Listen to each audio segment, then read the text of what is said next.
I'm feeling both anxious and excited about talking to you today and sharing my story.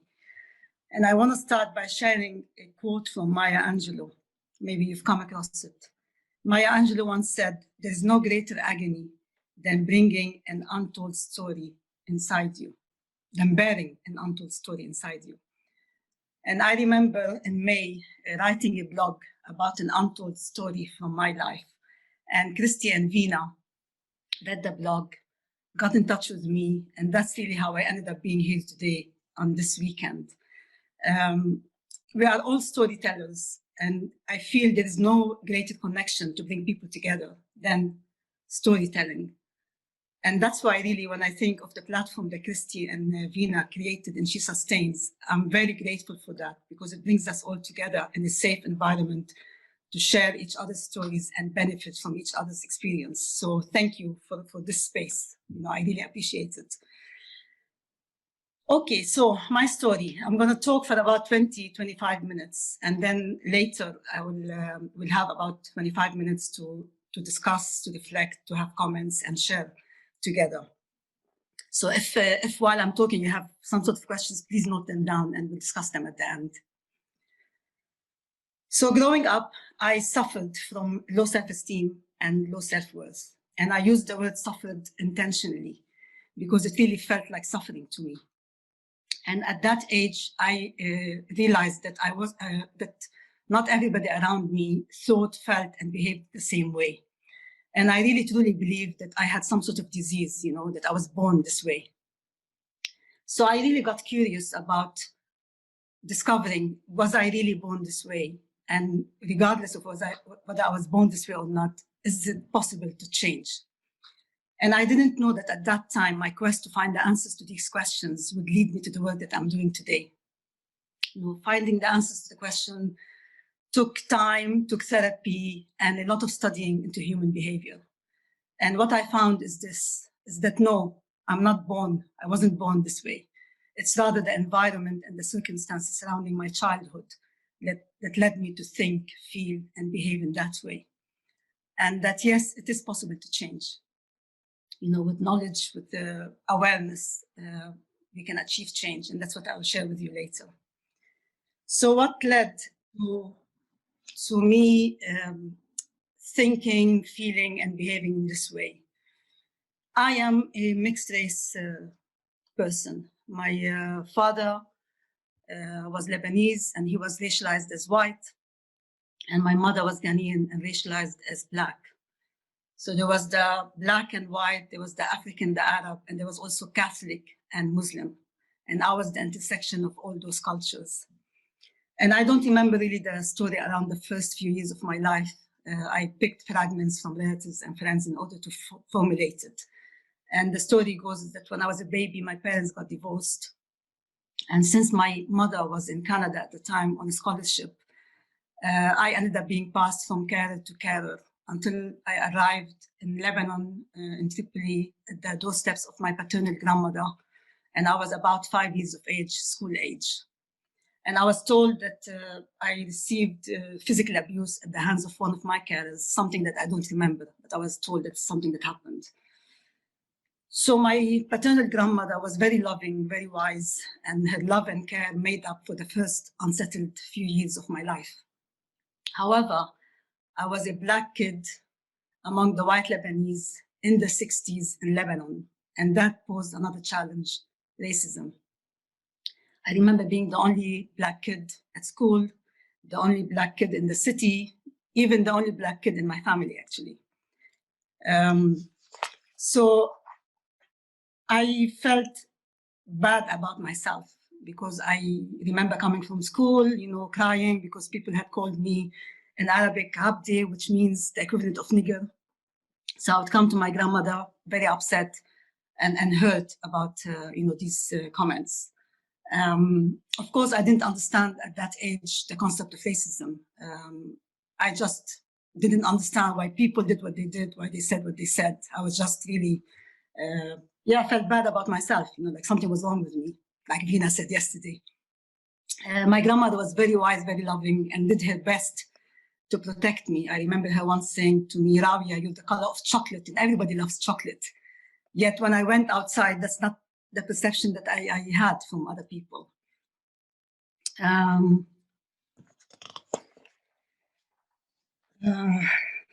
I lose track of my thought now. Anyway, she did her best, my grandma, to really make me feel better about myself. And I only value the wisdom of what she said and did later in life. Because really she gave me the first lesson, which is like, if you can't change the situation around you, then change your perception towards the situation.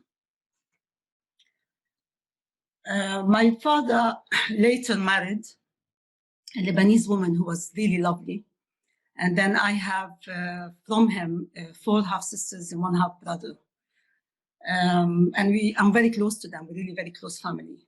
Yet as children, when we used to go outside, you know, and play and walk, we were always stopped by people who, pointing at me, wanted to know where did I fit in.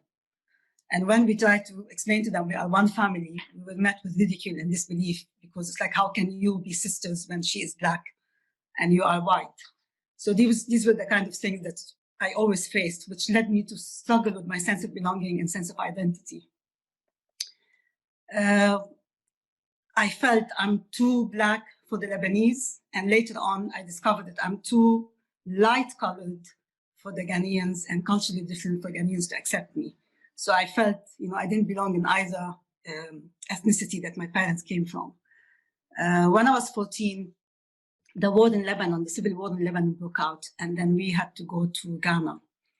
So arriving in Ghana, the positive thing about being there is I suddenly looked around and I thought, wow, you know, I'm not the only one who looks like that. There are many people who look like me. However, the sense of belonging was intensified because, like I said, they still didn't embrace me and make me feel like one of them. And the other problem in Ghana is that I was growing up within the Lebanese community in Ghana, and I witnessed the Lebanese being discriminated towards the Ghanaians. So it felt like, you know, one part of me was attacking the other because I actually belonged to the two. So that added also to that sort of feeling of distortion really in my mind.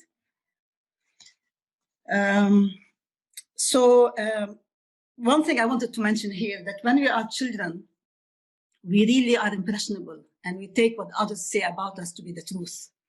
And also the way we decide, you know, from an age, if you imagine somebody 5, 6, 7, you know, they don't have the rational thinking of an adult. So we decide emotionally from a distorted, disproportionate point of view. So when I was 19, I ended up going to Britain to study because the war was still in Lebanon and I couldn't go to Beirut to study there. It didn't feel safe. And I had an uncle who was living in Britain at the time, so they sent me to be with him to do my university education. So I came to Britain, I did my university education, I studied pharmacy, and then I worked in the profession for many years until I met my ex-husband who was in the oil business. And as a result, we ended up having these international postings to do this job, and I supported him, followed him around, you know, with his work. So we came first to the Netherlands 27 years ago. That's where my first daughter was born. And then from there, we moved to Scotland. From Scotland, we moved to Oman, where my second daughter was born, and then back to the Netherlands 21 years ago.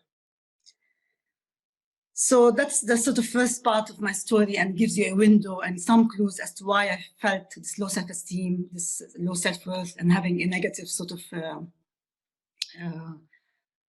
impression, you know, of life. And a few other things I forgot to mention is that the civil war really, of course, caused trauma. There was a lot of atrocities committed. So that adds to, you know, the trauma that one experiences. When we were in Ghana, we experienced a coup d'etat, which also added to the trauma. Also, when I was 17, a cousin of mine with whom I grew up died suddenly and unexpectedly, which also added to the trauma. So collectively, these things really gave me a negative feeling about life in general. So how did I change? In my opinion, to change, you need 2 things: leverage and motivation.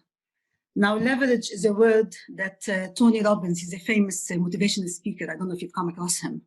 He used it to describe this point where you reach such a point of psychological pain from the existing situation that you feel you don't want to go on like this anymore. You sort of feel enough is enough. I don't want to live like this. You know, something needs to change. I need to change. And I reached that point when I was 36 and living in Oman, and shortly after my second daughter was born.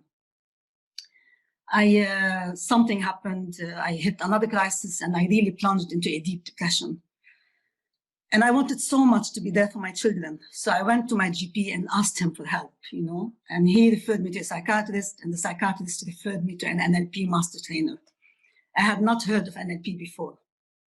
And it's in these sessions with this lovely, compassionate man that I understood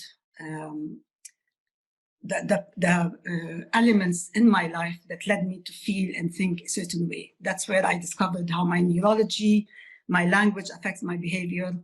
And I discovered my limiting beliefs of feeling not good enough, not worthy of love, and how I had this negative perception of life in general and how it impacted really my life. It's like somebody handed me a recipe for change. So I changed. I really noticed that I was changing. My self-esteem rose, my confidence rose. And then around that time, we moved to the Netherlands, and I really wanted to raise my kids in a different way. I never wanted my daughters to feel the way I felt growing up. I certainly wanted them to have a good sense of self-esteem. However, I realized that I cannot teach my daughters what I didn't learn myself yet. So when I arrived 21 years to the Netherlands, I enrolled on an NLP course. I remember studying at night after putting my kids to bed. And when I qualified, people in my community and my social circle noticed a change in me. So they came to me and they, told me about certain issues they had, problems, and they said, could you help us? Could you support us in this? And I really wanted to support them and share everything that I learned with them to bring about change. And I noticed that I really enjoyed this sort of work. I really felt a sense of fulfillment when somebody came to me with a problem and I shared something with them and their life changed. So in 2012, I stopped my work as a pharmacist and set up my coaching practice, Recipes for Change. So the motivation came from the fact that I was a mother. Because like I said, I wanted to be available to my children in a way that my parents were not available to me. And I really wanted them to grow up with a good sense of self. And that's the reason that motivated me to sort of study the course and learn more about human behavior and how we can achieve change. I realized that to make a difference in others, I needed to change myself first. And we all know that kids don't learn from what you do. They learn from, they don't learn from what we say, they learn from what we do. More recently, I came across transactional analysis, and that's another sort of psychological model that explains human personality, communication, and more about the process of change. And with that added knowledge, I felt more empowered, and I realized really at any point in our life, we can change. We can change the story. We don't need to be stuck in the past. Like Vina said, the past does not equal the future. And like somebody once told me, it's like you take the poison and you turn it into medicine. So before I continue with the second part and share with you some concepts from what I've learned about human behavior, I thought I would like to give you a minute here to reflect on your own life. Because like I said, we all have a life story. Just take a moment to reflect on your own life. Were there any significant events in your life story that could have had an impact on your life, on your beliefs, on your decisions? And are these decisions helping or hindering you? And is there anything you'd like to change? Just take a minute, reflect, and just maybe you want to note some things down.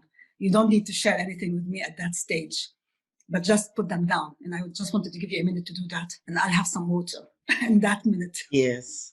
Could you just, after taking a sip, repeat the question slowly? I would like to write it out in the chat. Yeah. Please. I just wanted everyone to take a moment to reflect on their life story. What were the significant events in your life story that could have had an impact on your beliefs or decisions? Are these decisions helping? Just a minute, could have had, not that fast. That could have had an impact on your decisions. Beliefs and decisions. Are these decisions helping or hindering you in the here and now? And is there anything you would like to change? Vina has a lot still to write. Okay, I think most of you are sort of done, so I'll continue. So like I said, I studied neuro-linguistic programming. I studied transactional analysis. I had therapy and read a lot of books. And from all of that, I realized that there is so much out there, so many theories, so many concepts to help us understand our personality, our behavior, and how to change it. So in this short period, obviously I can't share everything, but I thought I'd pick 4 things to share with you and give you an idea. And these are, I'll write them in the chat. Let me see. Yeah. These are the script, permissions and injunctions, strokes, and driver behaviors. And what I'll do, I will share my talk with Christy so she can share, send it to you so you don't have to be busy writing what I'm talking about. I'd rather you just listen just to get what I'm saying, and I'll send you the document via Christy to all of you, yeah? So the script, like I said, we have a story which is formed early in our childhood on how our life will be. Now, this story is influenced, of course, by our childhood experiences, and it's usually formed by the age of 7. As grown-ups, we are no longer aware of this story, yet we live it out faithfully. In transactional analysis, we call this story the script. And depending on our life experience, the script can be healthy or unhealthy, and it determines to a great deal how we are going to lead our life. So at any moment, we can pause and reflect on this script and bring aspects of it into our awareness. If it is not serving us well, then we can change it. And what we say in transactional analysis is going from old script to new script. And in NLP, we say reprogramming our brain to perceive things differently. So for example, if you take my story, from my childhood experiences, I possibly formed a story around not being wanted, not being worthy of love, not feeling, not being good enough for people to stay and be with me and raise me. And like I said, it's a decision made from a child perspective. So it might not be true, and then again, it might be. But in my world as a child, it feels very real, very true. And that's how I live my life, It's almost like I wear sunglasses, that have a haze of pink, and I'm viewing the world through a shade of pink. So you can imagine how it affects your decisions, your choices in life if you're viewing the world from this window. Like if you remember whoever was with us yesterday, Vina shared her story yesterday about her dad passing away when she was 13 and how she formed a belief in relation to that event. Now, of course, he's not in her life, but the meaning she made about that event impacted her life. So this is what I mean by the script. And the next few things that I will mention help form this script. Are you still with me at this point? Okay. So the next thing I will talk about is called permissions and injunctions. And these are essentially, they are messages that are conveyed from our parents or parent carers about whether we wanted, whether we loved, and whether we're allowed to be ourselves in the world. Each injunction has a corresponding permission. And injunctions normally start with the word don't, and permissions start with the sentence, it's okay to. Again, like I said, when we are children, we experience events, and one event, if it's traumatic enough, it can leave an imprint. And sometimes we need a repetition of events for them to leave an imprint on us. So these injunctions follow 12 themes, and I'll mention a few just for you to get what I mean. The first one I'll mention is don't be or don't exist. For example, in a moment of anger, a parent might tell a child, I wish you were never born. So a message about their existence. Or if you imagine a mother who suffers postnatal depression, she's not smiling, she's not interacting much with her child because of her condition. It's a kind of non-verbal message to the child that they're not wanted. Another injunction is don't be you. For example, a family who really wanted to have a boy and they end up having a girl. So there were always all kinds of messages and comments on a sort of implicit or explicit level that convey to this child that they're not wanted in that gender that they are.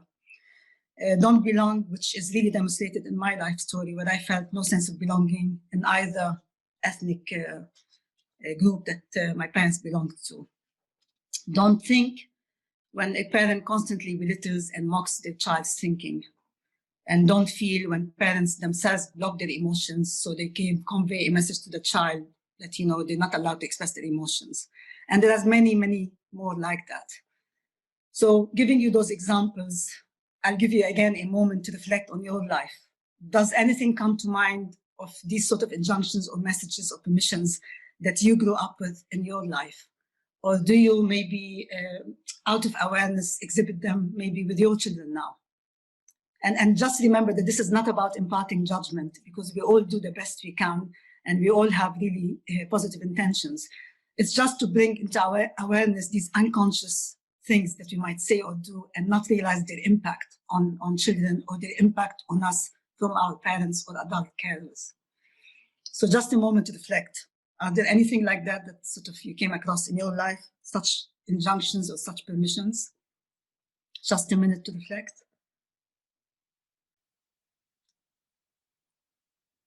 Okay, I'll go on. So the second thing I'll talk about is called strokes. And stroke is defined as a unit of recognition.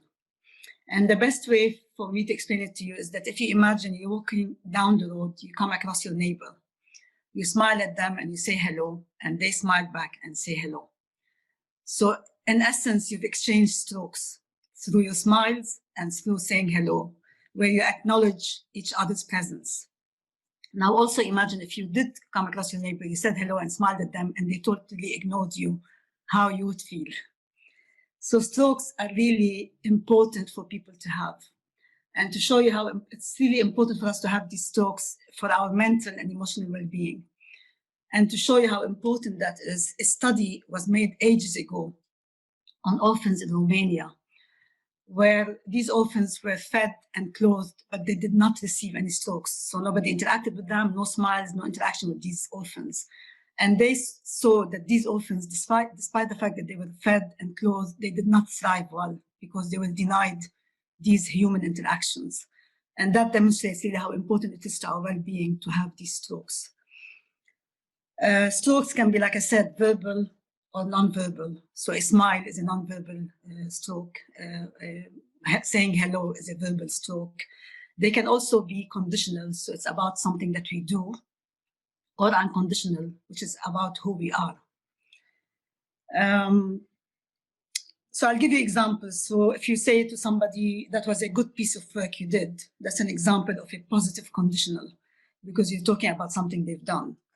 If you say, I don't like your scarf, it's a negative conditional. If you say, you're lovely to have around, it's a positive unconditional because it's about who they are. And if you say, I hate you, that's a negative unconditional. It also explains why sometimes children misbehave, because getting some strokes is better than no strokes whatsoever.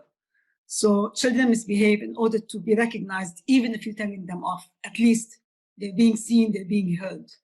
And it's also the philosophy of rewarding good behavior and ignoring bad. It also comes from that concept, because what we want is, we don't want to stroke bad behavior. And that's why you make a fuss about something that they've done that's good, and you tend to ignore the bad behavior. So again, take a moment thinking about strokes and what they mean. Do you feel growing up that you received the strokes that you needed? And if you haven't, do you feel that now you engage in behaviors in order to get the strokes that you need in the here and now?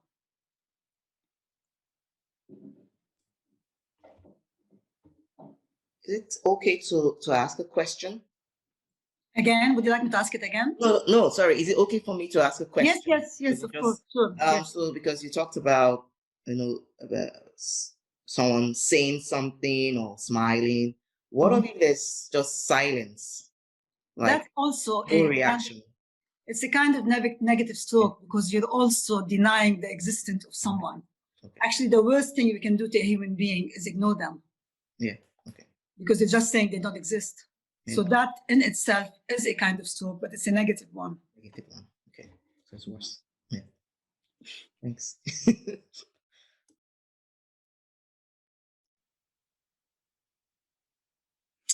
Okay, I'll continue. And now this is the last one that I mentioned. And it's called driver behaviors. And this is a consistent behavior patterns that we develop as a coping strategy to survive the hostile environment we might find ourselves in as children. And driver behaviors are developed in relation to the commands imposed on us by adults in our life as children. And we feel a compulsion to act on them in order to feel okay. And they're a bit like a double-edged sword, because on the one hand, they help us survive in a difficult time, but later on in life, they can cause stress and anxiety in our life. And in transactional analysis, we have 5 driver behaviors that they've identified. Be perfect, be strong, try hard, please others, and hurry up. So for example, be perfect, you feel the need to do things perfectly. And the stress is that it will never feel perfect enough. Be strong is that you sort of feel that you have to toughen it out and distance yourself from your feelings. Now, in a crisis, it's good to be able to distance yourself from feeling in order to have rational thinking. But if you can't feel and you feel numb, then it affects you relating to others. Try hard is when you have a go at things and it all feels a struggle, so you give up and you feel a sense of failure. Pleasing others, the focus is often on the other people and not yourself. You want to make everybody happy at the cost of yourself. And hurry up is when you are compelled to finish tasks very quickly and you are unable to take a moment and relax and be in the present moment. Now, we all exhibit all these behaviors, but normally we tend to have one that is a favorite over the rest. So personally, in my example, my story, the one that is my favorite is pleasing others. And if you think of the first 5 years of my life where I have been passed from carer to carer, now as a child, I just perceived this as being abandoned. You know, every carer has me for a few months and then I'm abandoned and they disappear. So from that child perspective, I felt the need to please those adults in order for them to stay and take care of me. I needed them to stay and take care of me at that time in order to survive. Yet this behavior in my adult life, it meant that I'm pleasing others at the cost of me. So it's not healthy. And it's all to do with an element of choice. So it's not like, oh, I cannot please anybody. That means, you know, I'm doing something wrong. It's about choosing to please in a healthy way that does not actually take away from me. So it's the element of choice here that's important in all these drivers and driver behaviors. So again, just take a moment to reflect. Are there things like that that you exhibit, you know, in your life, any of these sort of driver behaviors? And just note them down. Maybe we can talk about them later. So I'll give you a minute and then I'll conclude.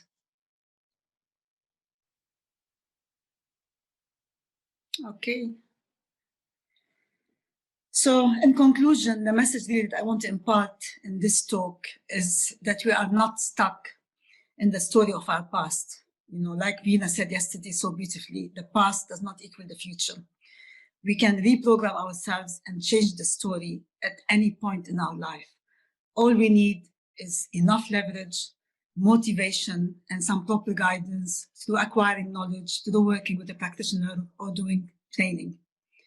Today, I'm happy to say that I really embrace who I am with all my imperfections, because no one is perfect. And as children learn by example, I do dare say that I am raising my children with a healthy dose of sense of self, and you know, they feel a better sense of self of themselves and self-worth than I had felt at their age. Equality and inclusion is very important for me. Growth and development is very important for me, so we can be the best of ourselves. And supporting somebody in transforming their thinking from a negative sense of self to a positive one really gives me a sense of fulfillment. That's all I have to say. Thank you so much for your interest and for listening and engaging with me in this talk. And we have, I don't know, I think about 20, 25 minutes left. I would love for us to have a discussion, to share some reflections, maybe you have questions and comments you'd like to share together in this safe space that Vina and Christy created for us. I will put also in the chat my contact details.